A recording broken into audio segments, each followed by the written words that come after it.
Hello students, welcome back to my channel Shiksha competition. और आज हम यहाँ पर पढ़ेंगे छायावाद की कवि, चतुष्टय, वृहत्त्रयी और लघुत्रयी।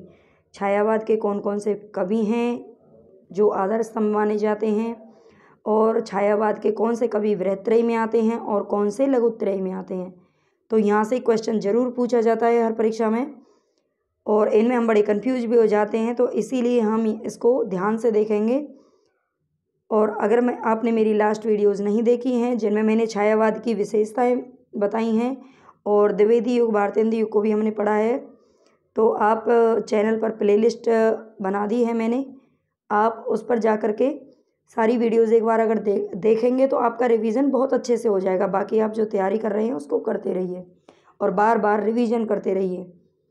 तो चलिए हम वीडियो को स्टार्ट करते हैं। और हाँ, प्लीज़ वीडियोस देखते हैं, आपके लिए हेल्पफुल भी है, नहीं है तो आप मुझे बता सकते हैं कमेंट में कि हमारे लिए हेल्पफुल नहीं है। अदरवाइज़ है तो प्लीज़ चैनल को सब्सक्राइब जरूर करें, लाइक करें, कमेंट करें, शेयर करें।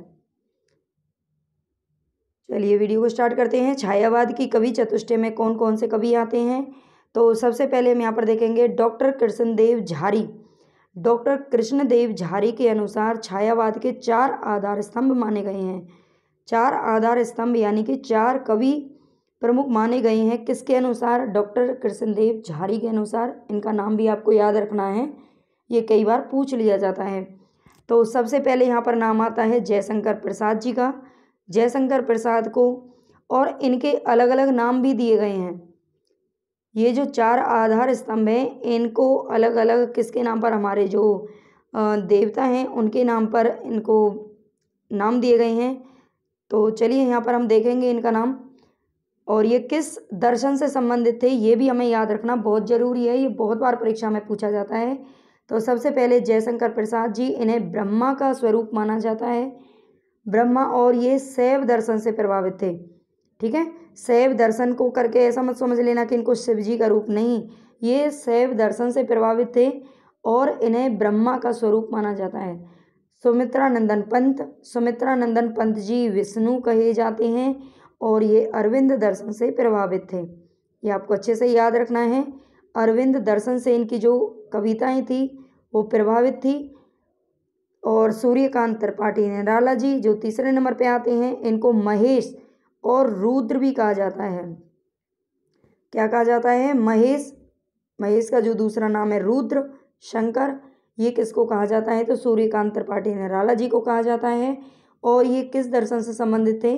तो ये अद्वैत वेदांत दर्शन से संबंधित थे। अद्वैत वेदांत दर्शन से संबंधित थे, ये इनका आपको याद रखना है।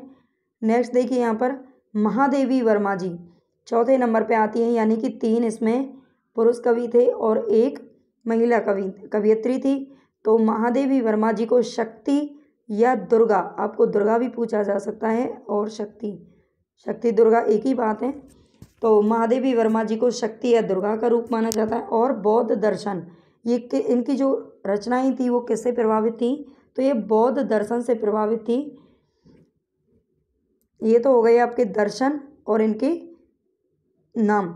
बाकी हम देखते हैं छायावाद वृहत्त्रयी में कौन कौन से कवि हैं जो छायावाद वृहत्त्रयी में आते हैं।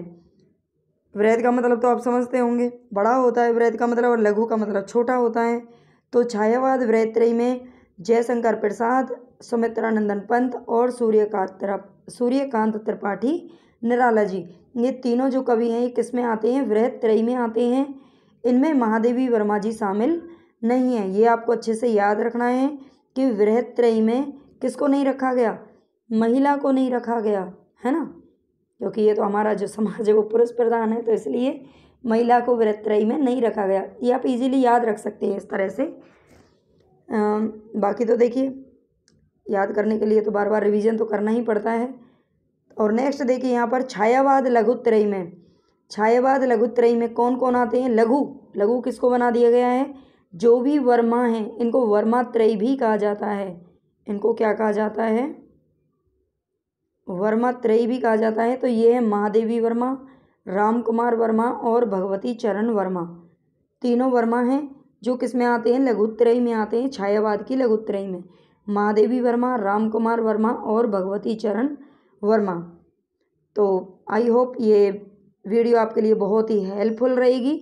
और ऐसा नहीं है कि ये बहुत ही ईजी है, बिल्कुल जब एक साथ हम क्वेश्चंस को वहाँ पर देखते हैं, ऑप्शंस को देखते हैं, तो बिल्कुल कंफ्यूज होना बिल्कुल जायज़ है। कंफ्यूज हो ही जाते हैं अगर हमारा अच्छे से रिवीजन ना हो। तो इसलिए आप बार बार देखें, याद करें, रिवीजन करें और प्लीज़ सब्सक्राइब भी करें, लाइक करें, कमेंट करें। धन्यवाद।